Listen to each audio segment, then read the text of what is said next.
"What the hell do you think you're doing?" Charles Walker's voice cut through the nursery like a blade, clipped, cold, furious. Linda jolted awake, disoriented. The baby, Mason, barely stirred, still fast asleep on her chest. Her arms cradled him like instinct, like breathing. "You're the maid," Charles growled, stepping in.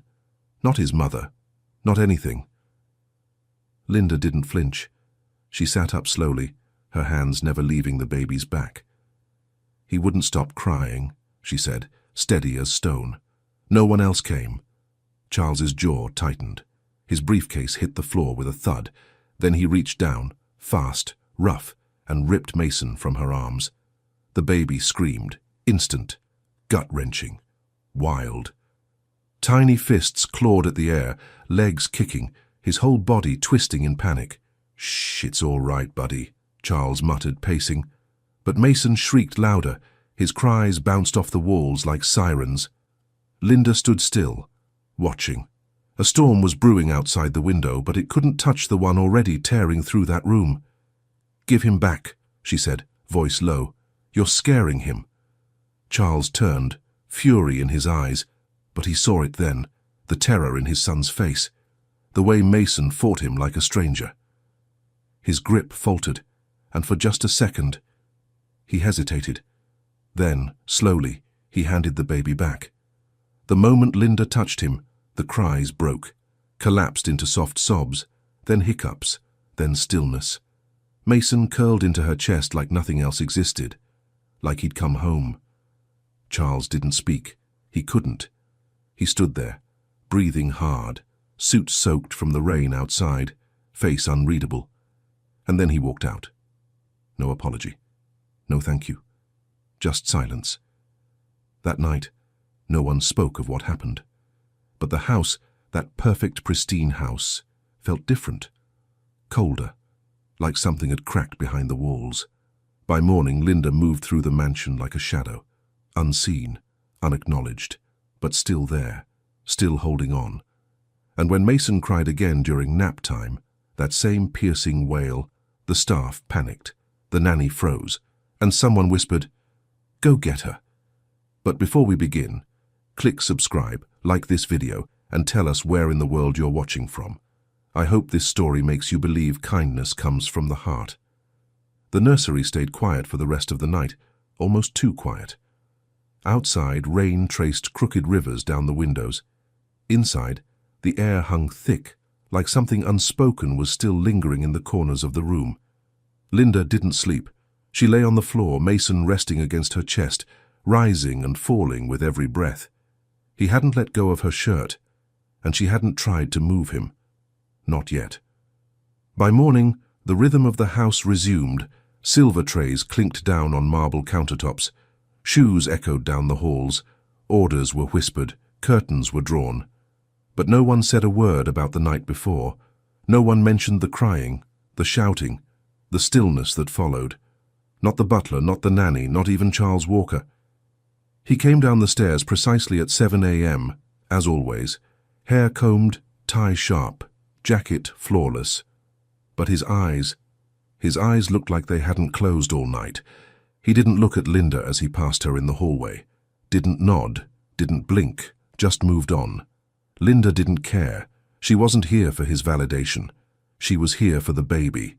She'd been folding laundry in the back corridor when the first wail pierced the air. Mason, shrill, desperate, not hungry, not bored, panicked. The sound of a child who remembered something, or someone, missing. Linda froze. Footsteps scrambled upstairs. The nannies, the housekeepers. Doors opened, closed, opened again. Still the crying didn't stop. Then came the voice, low, grumbling, not hers. "Charles, try the bottle," he snapped. No, rock him, Jesus. He was fine earlier." Mason screamed louder. Linda dropped the towel, took a breath, started walking. She didn't ask permission. She didn't knock. She stepped into the nursery like it was second nature, like it was hers. Mason was red-faced, thrashing in the nanny's arms. Charles stood nearby, jaw clenched, sleeves rolled, helpless. Linda held out her arms.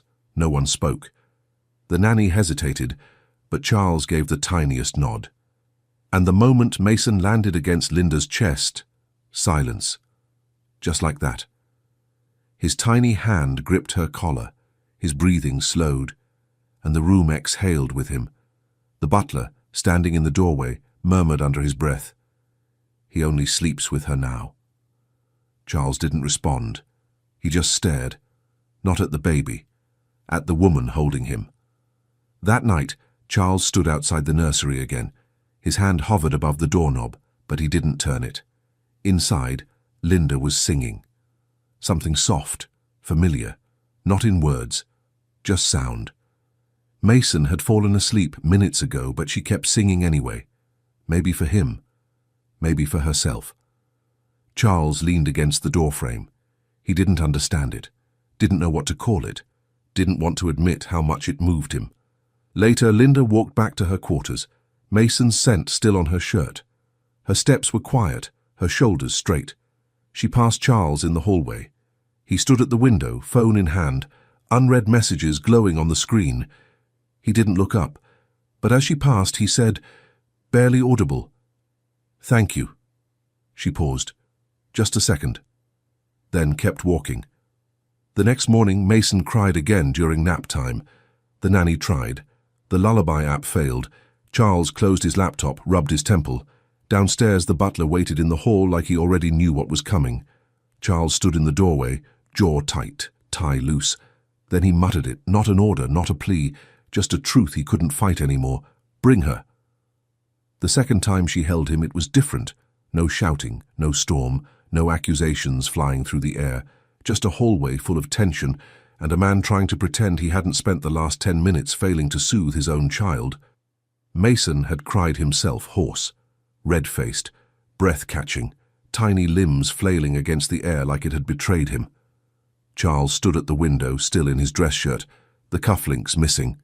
The nanny hovered near the crib, arms trembling. And Linda. She stepped in like she already knew, didn't speak, didn't wait, just reached.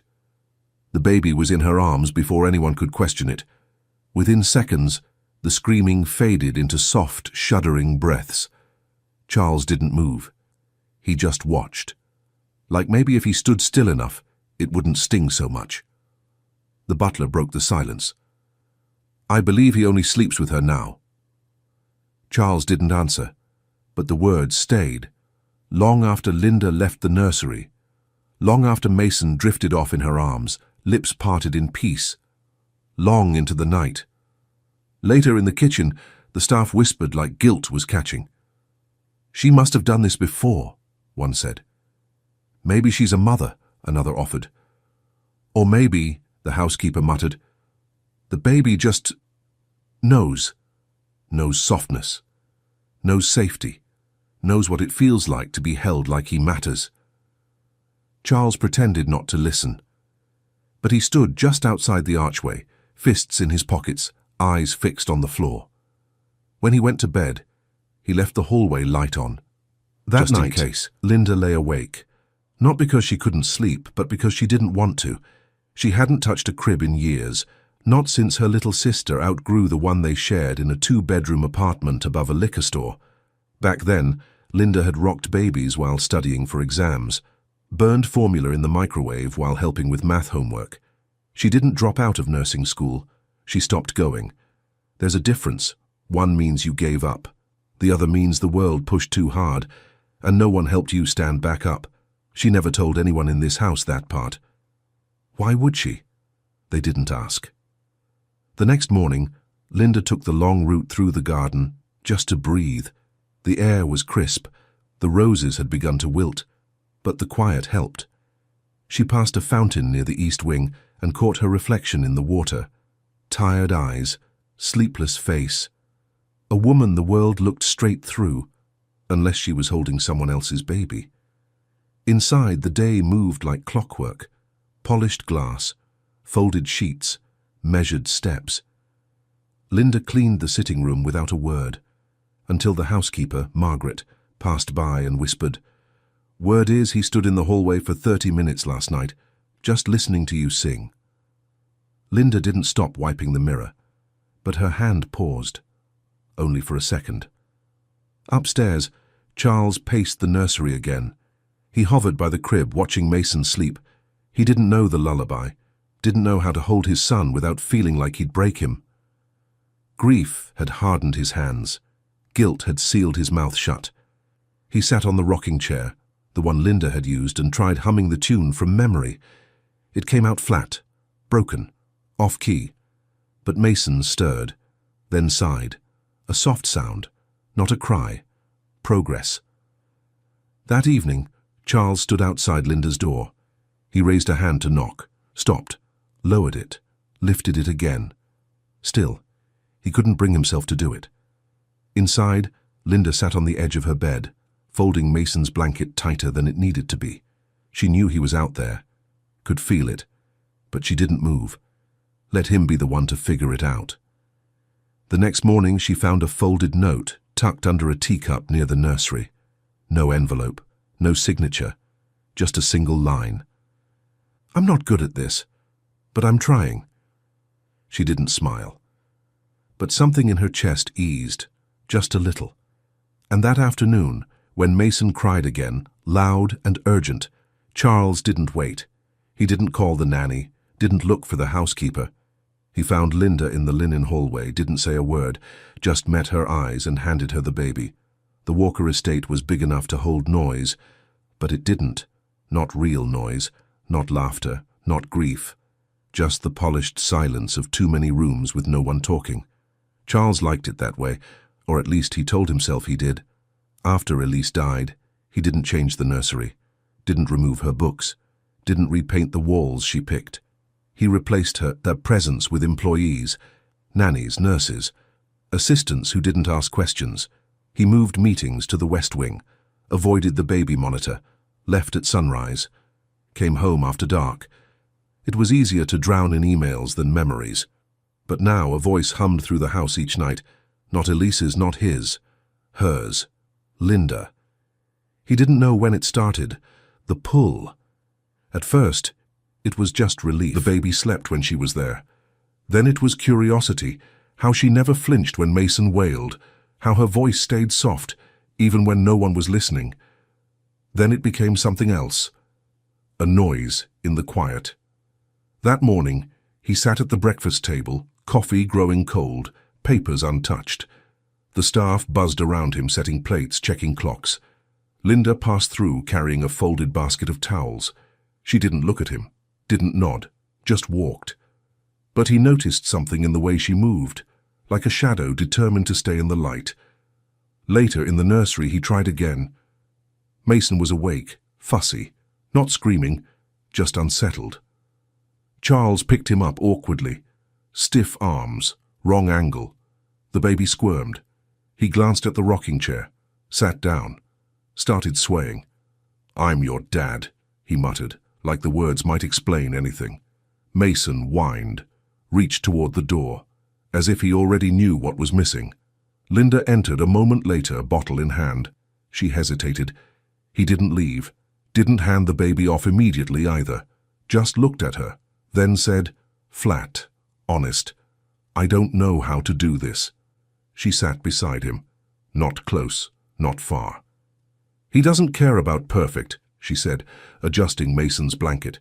"He just wants to feel safe." For a moment, neither of them moved. The only sound was Mason's soft breath and the distant ticking of a wall clock. Then Charles said quietly, "I used to think I was strong because I didn't feel anything." Linda looked at him but didn't speak. "I gave a keynote last year about resilience," he said. "How to push through, stay focused." He let out a breath that sounded more like a confession. "I hadn't held my son in 3 days when I said that." Linda didn't blink, just whispered, "Then maybe it's time to redefine strong." Later that night, she found something unexpected in the nursery, a baby book tucked behind the bookshelf. Dusty, worn. Inside the front cover, a note in delicate handwriting. "If I don't make it, tell him I wanted the name Mason. Tell him I dreamed of his smile." Elise Linda traced the words with her fingers. She didn't cry. She didn't need to. Some grief, just lives in the skin. She placed the book gently back on the shelf. Charles stood in the doorway. He'd seen her find it. He didn't ask questions, just said, "That was hers." Linda nodded. "I figured." A pause. "I wasn't snooping." "I know." Another pause. "She wrote that the week before." He didn't finish the sentence. He didn't have to. They sat on opposite ends of the rug, Mason asleep in the crib between them. A long stretch of silence filled the room, but this time it didn't feel cold, just full. Before she left, Charles looked up. His voice was rough but clear. "Will you stay while I read to him?" Linda blinked, then sat back down beside him. No words, no explanation, just quiet. And maybe that was the first real thing between them. Charles hadn't meant to wait outside her door, but when he got there, he couldn't knock. He stood there, hand hovering, jaw tight, like there was a war happening just beneath his skin. He didn't know how to say it, not the apology, not the truth, not any of it. So instead, he left something. A small folded note, pressed between the doorframe and the wood. Just 4 words, written in black ink. "You were doing more." The next morning, Linda found it. She didn't smile, didn't roll her eyes, just tucked the note into her apron pocket and got back to folding sheets. In the nursery, Mason was already reaching for her before she stepped into the room. Arms stretched, face lit. She scooped him up without thinking. "Good morning, little man," she whispered, resting her cheek on his head. Charles stood near the window watching, not with suspicion, not even with surprise, just watching. "I owe you more than a note," he said finally. Linda turned, not letting go of the baby. "I know." He shifted, rubbing the back of his neck. "I judged you." She didn't interrupt. "I saw you holding him, and all I could think was how wrong it looked. Not because you were wrong, but because I—" He stopped, looked down. "I was scared." Linda let the words settle. She wasn't interested in easy redemption, not after the things he'd said. But this wasn't about ego. It was about Mason. And Mason deserved a father who told the truth, even if it came out late. "You were doing what I couldn't," Charles added, "and I hated that." Linda exhaled slowly. "I wasn't trying to take your place," she said. "I just didn't want him to cry alone." That evening, Charles sat with her in the nursery while she rocked Mason. The silence between them wasn't sharp anymore. It was soft, waiting, becoming something else. "I hired people, so I wouldn't have to feel this," he said. "I signed forms, built walls. I thought keeping busy meant I was coping." Linda nodded, brushing her fingers gently over Mason's hair. "And now?" "I think I've been hiding from my own child," he whispered. Later that night, Linda stood at the sink rinsing baby bottles when Margaret walked in. "He's not himself lately," the housekeeper said, wiping her hands on a towel. Linda kept her eyes on the water. "He's softer." Margaret chuckled softly. That's not a word anyone's ever used for Charles Walker. Linda didn't respond, but in her chest something shifted. Not pity, not hope. Something quieter, recognition. Before bed, she passed the nursery and paused. Charles was inside, alone, holding Mason, humming something off-key, her lullaby but broken. She didn't open the door, just leaned her forehead against the frame, eyes closed, and listened. The next morning, Charles invited her to breakfast. No announcement, no explanation, just a quiet knock at the laundry room door. "There's fresh coffee," he said. Linda hesitated. He waited. She followed. The table was already set. Silver cutlery, pressed napkins, orange juice in crystal glasses. But something was different. His tie was missing. His sleeves were rolled. There were dark circles under his eyes, but his voice was steady. He poured her coffee without asking how she liked it, and somehow got it exactly right. They didn't talk much, just ate, shared space. Let the silence do what it was finally learning to do, hold, not hide. Upstairs, the staff whispered. "Did you see them?" She was at the table. He poured her coffee. Margaret just shook her head and said, "Well, maybe it's about time someone in this house got seen." After breakfast, Charles lingered at the front door as Linda prepared Mason's bottle. He looked at her, not through her, not past her, but at her. And for the first time, he didn't look like a CEO or a widower or a man managing loss behind a $10,000 suit. He just looked tired, human. "I keep thinking," he said, "what if it had been me in that room the first time? What if I'd held him instead of shouting?" Linda met his gaze. "Then maybe he'd be reaching for you instead of me." A beat of silence. Then she added, softer, "But maybe it was supposed to happen this way." Charles didn't reply. He didn't need to. His eyes said enough. They always did, once he let them. That night, as she passed the nursery, she didn't stop. She didn't need to listen anymore, because the lullaby was still playing, off-key, broken but real. And for now that was enough. It started with whispers, nothing loud, nothing direct, just half-sentences passed in hallways, pauses when she entered a room, glances held a second too long. Linda had heard it all before. She was used to being underestimated, dismissed, misread. But this time felt different. Because now someone in the house was scared of what she might mean. It was the nanny who said it first, low under her breath, just loud enough for the assistant to hear. "She's getting too comfortable." The assistant didn't reply, just looked up from her tablet with tight lips and a tighter mind. By noon the whole East Wing had heard about the breakfast, not the one with linen napkins and coffee, the one with Charles and her, together. No staff, no baby, no barrier. Margaret caught up with Linda in the laundry room. "They're talking," she said gently, folding pillowcases. "They always do." Linda didn't look up. "But you need to know, it's reaching his office now. His sister called. So did a board member." Linda paused. "Why?" Margaret shrugged. "Because the world gets nervous when a man in power starts looking at someone the world thinks should stay invisible." Upstairs, Mason babbled happily on Linda's hip. His tiny fingers tugged gently at her braid, gurgling every time she kissed his cheek. Charles watched from the doorway. He'd stopped pretending not to watch. Later that evening, the assistant finally said it out loud. "You should be careful," she told Charles, voice clipped, eyes sharp. "You're opening doors that don't close cleanly."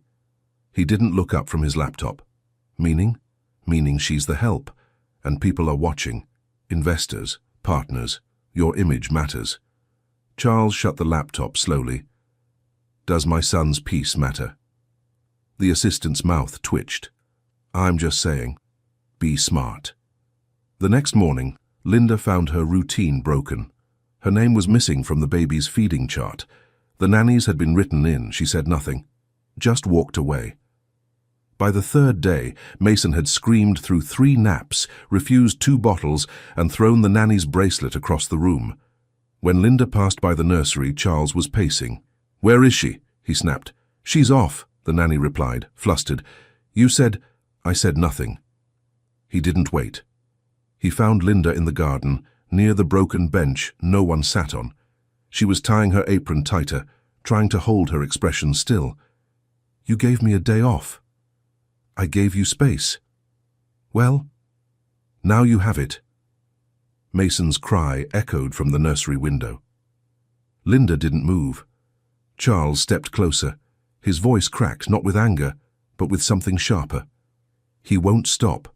Not for them, not for me." Linda looked up, eyes steady, voice calm. "Don't ask me to fix what you're afraid to face." Charles didn't answer, but he didn't walk away either. That night, Linda returned. No one said a word. No one welcomed her back. But Mason reached for her before she crossed the threshold of the nursery. He buried his face into her shoulder, like nothing had changed, like she'd never left. Charles stood in the hallway, watching through the half-open door. She didn't speak to him, didn't need to. The silence between them now had shape, weight, intention. Later, at the edge of the grand staircase, Charles stopped her. "I heard what they've been saying. She didn't blink. "I don't care." "I do," he said, "because you're not what they say you are. I know who I am." He looked away, then back. "I don't want you to leave again." For a second, Linda thought about saying something sharp, something to remind him that she didn't belong to this house, or to him. But the truth was louder. "Then make space for me to stay." 2 days later, Charles called her into the study. It wasn't about Mason. There was a folder on the desk. Pages, diagrams, names. He looked up as she stepped in. "I want to start something. A foundation." Linda raised an eyebrow. "For Elise?"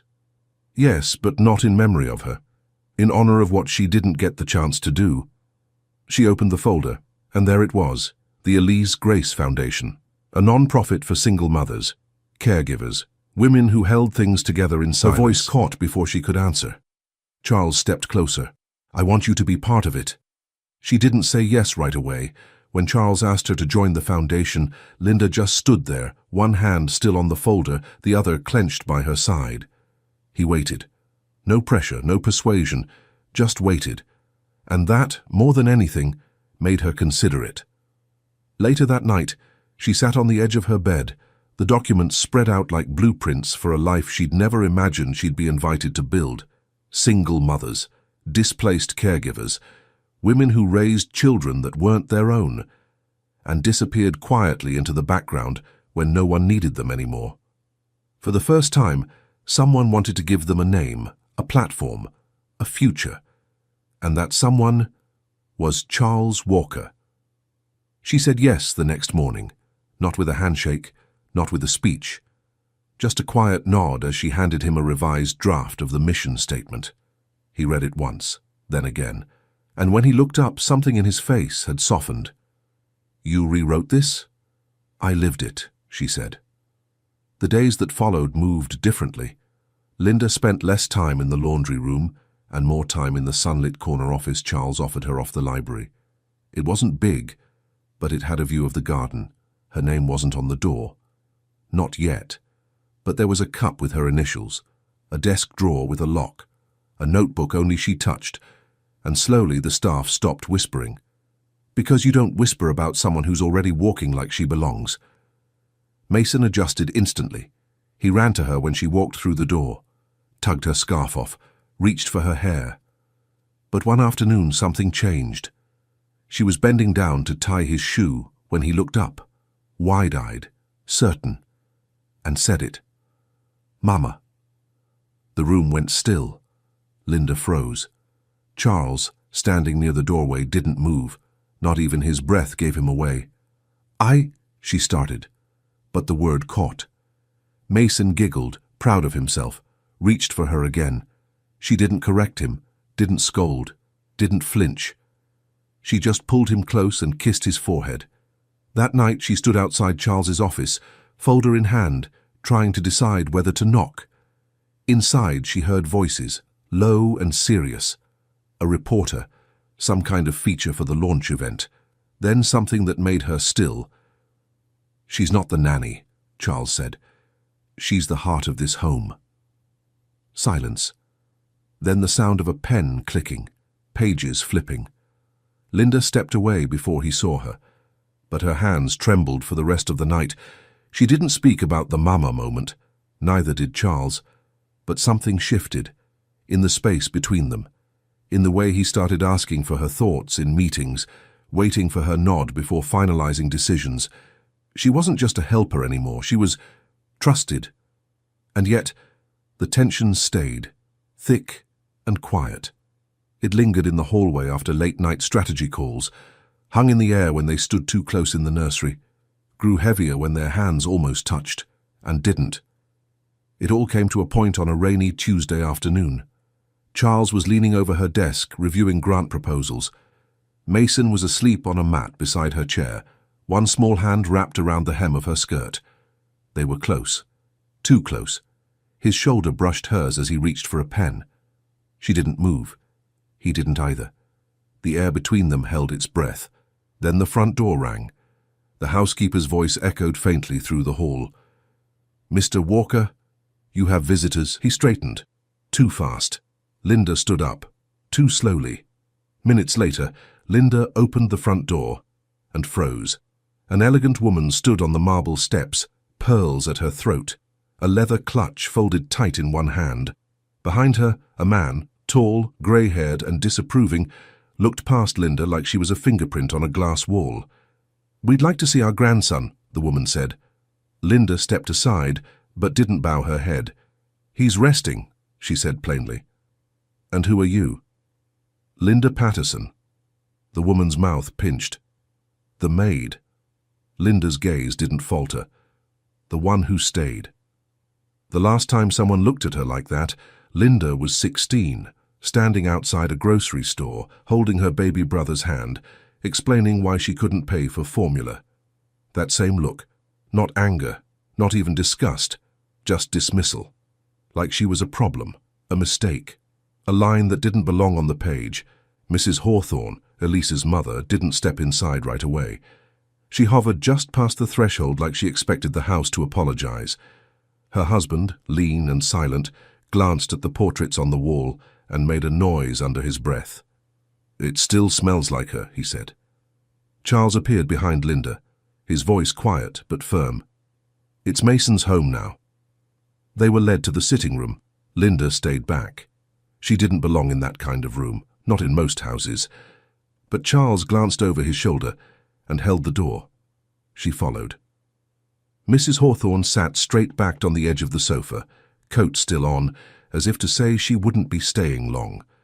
Her eyes scanned the room like it wasn't clean enough, warm enough, worthy enough. Then Mason toddled in, still in his footy pajamas, hair wild with sleep. He saw Linda first, ran straight to her. Mrs. Hawthorne's expression cracked. Just for a second, just long enough for something bitter to slip through. "He doesn't remember us," she whispered. Her husband shifted. "He's young. That's expected." But Mason didn't even glance at them. He buried his face into Linda's neck, sighing like he'd been away too long. Mrs. Hawthorne stood. "May I hold him?" Linda looked to Charles. He gave a small nod. She passed the boy over, gently, slowly. But the moment he left her arms, the moment her warmth disappeared, Mason's face twisted, and then the crying began. Not a tantrum, not a protest, a panic. He writhed in his grandmother's arms, sobbing, reaching back toward Linda, tiny fists clenching, voice shaking the walls. Charles stepped in, trying to calm him. It didn't work. Mrs. Hawthorne tried to shush him, sway him, whisper his name. He only screamed louder. Then Linda opened her arms again. No fanfare, no question. Just offered herself. Mason threw himself into her chest like a drowning boy to shore, and the silence that followed was devastating. Mrs. Hawthorne sat back down, trembling now, quiet in a way that didn't feel proud anymore. "I thought we were doing the right thing," she said, "giving Charles space, letting the staff handle everything." Linda didn't speak, didn't need to. The baby curled into her lap was louder than any explanation. Later, when the visitors left, their voices softer, their pride dented, Linda found Charles standing alone in the garden doorway. The sky was low, pale, the kind of grey that made the roses look tired. "She hated conflict," he said, watching the clouds. "Elise. She hated confrontation. But she would have fought for him, for his calm. I know she would have." Linda stepped beside him. Mason slept on her shoulder, still clinging to her braid like a thread he refused to let go. "You think she would have liked me?" Linda asked quietly. Charles didn't answer right away. He didn't speak in flattery or empty comfort. Only truth. "I think she would have seen you the way he sees you." Linda nodded once. That was enough. That night, Charles came to the nursery after the house had gone still. He stood in the doorway. Linda was rocking Mason gently, a soft hum filling the room. When she saw him, she didn't stop. She just kept singing. He didn't ask to take over, didn't say a word, just sat on the rug beside her, his back against the wall, head tipped toward the ceiling. Minutes passed. The hum softened. The silence returned. "I never thought grief would make me cruel," he said. Linda blinked. but didn't interrupt. "I didn't see you. Not at first. I just saw someone crossing a line. One I drew to protect myself." He looked at her, eyes red, not from tears, from holding them back too long. "You didn't cross a line," he whispered. "You stood in the space I was too scared to enter." Linda didn't answer. She reached down, her fingers brushing his, and for the first time he didn't pull away. "Stay," he said, voice low. Not a demand, not a request, just a man asking someone not to leave. She looked at him, then at the sleeping boy between them and said, "I already have." The first time she saw her name on a door, Linda didn't know what to say. It wasn't handwritten. It wasn't taped on. It was engraved. Linda Patterson, Director of Community Outreach. She ran her fingers over the letters, slow, careful, like touching something sacred, like proof. Charles stood behind her, silent, hands in his pockets. She turned. "Why me?" His answer came easy. "Because you show up, every time, for people no one else sees." The launch was 2 weeks away. The Elise Grace Foundation, his late wife's name, but Linda's spirit. They'd worked side by side for hours each day, building something real, something bigger than grief. And somewhere in the middle of all that planning, he stopped calling her the help, the staff stopped calling her the maid, and Mason started calling her home. The night before the gala, Linda couldn't sleep. She stood by the window, barefoot, watching the wind move through the trees. The dress hanging on the closet door wasn't hers, not really. Too soft, too beautiful, too chosen. But Mason's laugh echoed down the hallway, and Charles's voice, low, steady, hummed from the next room. And she thought, maybe belonging isn't something you're given. Maybe it's something you stay long enough to earn. The gala was held in a ballroom that glittered with people who never asked how the table got set. Linda held Mason in one arm, her other hand gently resting against her side, trying to steady her breath. Charles walked beside her, no distance, no denial. They looked like something that had been through a storm and still chose to stand close. The cameras found them. Of course they did. One reporter leaned in too far. Mike pointed like a blade. "Are you the nanny?" Mason turned in Linda's arms, and before she could speak, he answered. He reached for her face, touched her cheek.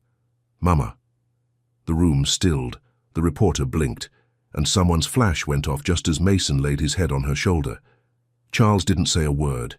He didn't have to. The look on his face was the answer. The next morning, the headline hit every platform. "She's not the help, she's the healing." Linda sat at the kitchen table, the article open on her phone. Margaret poured her coffee without asking. "You all right?" she asked. Linda exhaled. "I didn't come here to be seen." Margaret smiled gently. "But it's about time someone did." Later that night, after the gala and the headlines and the questions, Linda tucked Mason into bed and found Charles standing in the hallway. He looked tired, not from the event, from pretending it didn't matter. "She called," he said. Linda knew who, his sister, or maybe the board, someone with power and no proximity to the truth. "They're worried about optics, about headlines, about—" He trailed off. Linda crossed her arms. "I'm not ashamed of the life I've lived, Charles." "I know. They're not worried about Mason, they're worried about mirrors." He nodded once, silent, then stepped closer. "You said something once," he murmured, "about not falling, about being pushed." She nodded. "I remember." He reached for her hand, held it without hesitation this time. "Then let me stand with you now." She didn't answer right away, but she didn't pull away either. Later that evening, they stood in the garden, Linda in a soft cotton dress. Charles, barefoot in the grass, suit jacket nowhere in sight. Mason toddled between them, chasing a butterfly that refused to be caught. "I never imagined love would look like this," Charles said. Linda looked down, smiling. "Me neither." He took a breath, then said, like it was both question and truth, "But maybe this is the only kind that lasts." They didn't kiss right away. They didn't need to. Not yet. Instead, he brushed a piece of hair from her face, and she leaned into the quiet. A quiet that didn't hurt, a quiet that felt full. Spring arrived slowly that year, not in the way that screamed change, but in the way that whispered it. Mason no longer cried when the wind changed. Charles started showing up to breakfast before the coffee went cold, and Linda? She started walking through the house like it was hers, because somewhere along the way, it became just that. The Elise Grace Foundation launched on a warm April morning. The city skyline glittered behind the stage. Dozens of women filled the seats, some with children, some with scars, all with stories. Linda stood behind the podium, no script, just a room full of people who understood the weight of invisibility. "I'm not here because of a resume," she said. "I'm here because someone gave me a chance, not to work harder, but to be seen." She looked down at the front row. Charles stood there, Mason on his hip. The little boy clapped, out of rhythm but with full heart. The audience followed. It wasn't applause for a speech. It was for a truth they recognized. Afterward, reporters swarmed Charles. Questions about legacy, love, leadership. He answered only one clearly. "She's not my employee," he said, looking at Linda. "She's my partner, in mission and in life." That night, the house was quiet again. Not the kind of silence that came from grief, the kind that comes from peace. Linda stood in the nursery, reading softly from a worn book. Mason lay in her lap, his eyes fluttering closed. Charles leaned against the doorway, a mug of tea in his hand. The book had a note inside, Elise's handwriting. Linda read it once a week, not out of mourning, but to remember where this story began. When she closed the cover, Mason stirred. She tucked the blanket tighter, kissed his forehead. "Good night, baby," she whispered, then looked over her shoulder. Charles was still there, still watching, still learning how to stay. He stepped into the room, pulled up the second rocking chair, the one that used to sit empty. They sat in silence, Mason between them, the past behind them, and something unspoken growing in the space they hadn't yet named. "You changed this house," Charles said softly. Linda looked at him. "No," she whispered. "He did. He just needed someone to see him first." Charles reached for her hand. No ceremony, no hesitation. She laced her fingers through his, and the room held it all, the weight, the release, the truth. Outside, the garden had started blooming again, not in perfect rose, not in perfect color, but in life. The kind that grows after long winters, the kind that doesn't ask permission. Mason shifted in his sleep, his small hand brushing against Linda's chest. She held it, looked down, then up. Charles was watching her with the kind of eyes that had stopped needing walls. "You were the miracle we never saw coming," he said. Linda didn't blink, didn't smile, just nodded once, slow and sure, then said, "You didn't need to see me." She looked down at the baby curled against her heart. He did, and that was enough. If this story stirred something in you, a memory, a feeling, or even just a moment of stillness, don't leave quietly. At Elevated Heart Stories, we share more than fiction.